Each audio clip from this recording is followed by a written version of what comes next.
നമ്മൾ ഈ ഒരു പഞ്ചായത്ത് ഇലക്ഷൻ പ്രഖ്യാപിച്ചതിന് ശേഷം ധാരാളം കൊഴിഞ്ഞുപോക്കുകൾ കോൺഗ്രസ് പാർട്ടിയിൽ നിന്നും സംഭവിച്ചു. പ്രത്യേകിച്ച് വിമത സ്ഥാനാർത്ഥികളുടെ എണ്ണമൊക്കെ കൂടി വരുന്നുണ്ട്. എന്താണ് അതിനെ പറ്റി? കമ്പാരിറ്റീവ്ലി വളരെ കുറവാണ്. കോൺഗ്രസ് കഴിഞ്ഞ 25 വർഷത്തെ എൻ്റെ ഓർമ്മയിൽ വളരെ കുറച്ച് പ്രശ്നങ്ങൾ മാത്രമാണ് ഈ ലോക്കൽ ബോഡി തിരഞ്ഞെടുപ്പുമായിട്ട് ബന്ധപ്പെട്ട് ഉണ്ടായിട്ടുള്ളത്. വളരെ കുറച്ച് ഉണ്ടായ പ്രശ്നങ്ങൾ തന്നെ ഞങ്ങളൊരു 75% സോൾവ് ചെയ്തു. വളരെ ചെറിയ പ്രശ്നങ്ങളിൽ.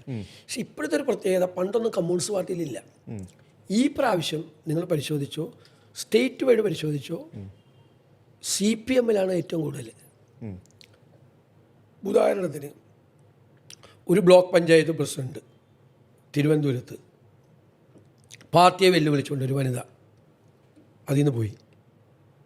തിരുവനന്തപുരം പ്രസ് ക്ലബിൻ്റെ പ്രസിഡൻ്റായിരുന്ന ഒരാൾ പാർട്ടിയെ വെല്ലുവിളിച്ച് അതിൽ നിന്ന് പോയി.